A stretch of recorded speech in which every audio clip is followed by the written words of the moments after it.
මේක සාමාන්‍ය අන්බොක්සින් එකක් නෙවෙයි. මේක මගේ ඩ්‍රීම් වර්ක්ස්ටේෂන් එකේ ආරම්භය. Say hi.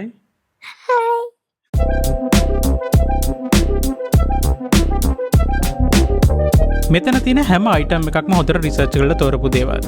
විශේෂම දේ මේ සෙටප් එක ප්ලෑන් කරේ AI tool එකකින්. අපි යන් අන්බොක්සින් එකට. මුලින්ම අපි අන්බොක්ස් කරමු Logitech Lift Vertical mouse එක. මේක ටිකක් ගණන් වුණත් මම තෝරගත්තේ editing සහ coding වලට ලේසි වෙන්න.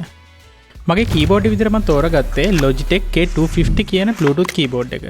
මේක හරිම simple budget friendly keyboard එකක්. මේ setup එකට මම MacBook එක use කරන්නේ close mode එකේ නිසා මට ඕන වුණා vertical laptop stand එකක්. මම ඒකට තෝරගත්තේ Ugreen vertical laptop stand එක. මේ setup එකට මගේ office laptop එකත් use කරන්න ඕන නිසා මම තෝරගත්තා Aspo A703 adjustable laptop stand එක. මේ setup එකට ගියපු සියලුම item වල details and prices මම පල්ලෙහා description එකේ දාලා තියෙනවා. headphone එක විදිහට මම තෝරගත්තේ Audio Technica ATH M30X කියන headphone එක. මේක මගේ editing වලටයි monitoring වලටයි more than enough. මගේ Blue Yeti mic එකට තිබුණේ USB A output එකක්. ඒ නිසා මට මේ USB C cable එක pick කරන්න වුණා. setup එකක් කිව්වම ඊළඟට තියෙන ප්‍රශ්නේ තමයි cable management. ඒ නිසා මම මේ cable management items ටික use කරගත්තා. ඒ වගේම මම use කරගත්ත cable management tray එකක්. ඒක description එකේ detail එක ඇති. clean and neat setup එකකට මේ part එකත් වැදගත්. ඊළඟට මට ඕන වුණා USB C to HDMI cable එකක් වගේම HDMI cable එකක්. ඒ මොකද මගේ MacBook එකේ තියෙන එක HDMI port එකක් සහ USB port එකක්. ඉතින් ඒ දෙකෙන් තමයි මට monitor දෙකට connection එක දෙන්න පුළුවන් වුණේ. ගොඩක් වෙලාවට මම වැඩ කරන්නේ රෑට. ඒක නිසා මට monitor light එකක් නැතුවම බෑ. මම තෝරගත්තා monitor light bar USB LED RGB කියන monitor light එක. ඉතින් ඊළඟට නැතුවම බැරි දේ තමයි mouse pad එක. ඒකට මම තෝරගත්තේ Fantech MP70 කියන mouse pad එක. ඉතින් මේ තමයි මම මගේ මේ project එකේ වැඩිපුරම ගාණක් වියදම් කරපු Asus 27 inch monitor එක.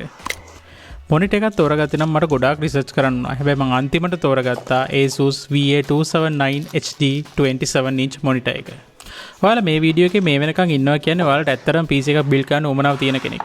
එහෙම උවමනාවක් තියෙනවා නම් පල්ලෙහාන් කමෙන්ට් එකක් කරන්න මම මේක රිසර්ච් කරේ කොහොමද කියලා ඔයගොල්ලන්ට ඉස්සරහට ගේන්න. ඊට අමතරව ඔයගොල්ලන්ට මොනවා හරි දැනගන්න ඕන නම් පල්ලෙහාන් කමෙන්ට් එකක් දාන්න මම අනිවාර්යයෙන්ම reply කරන්න. මේ තියෙන මගේ මොනිටර් දෙක සෙට් කරන්න මම ගත්ත මොනිටර් ආම් එක. මේකට මම තෝරගත්තේ Nota F160 dual monitor කියන මොනිටර් ආම් එක.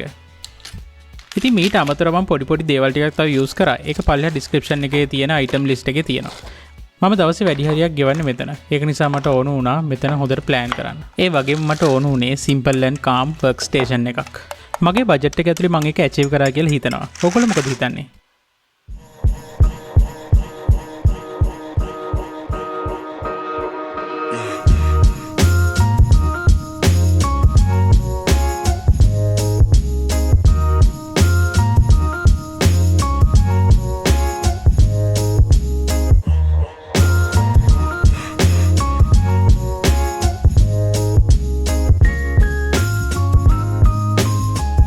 ස්තුතියි අපි ඊළඟ වීඩියෝ එකෙන් හම්බෙමු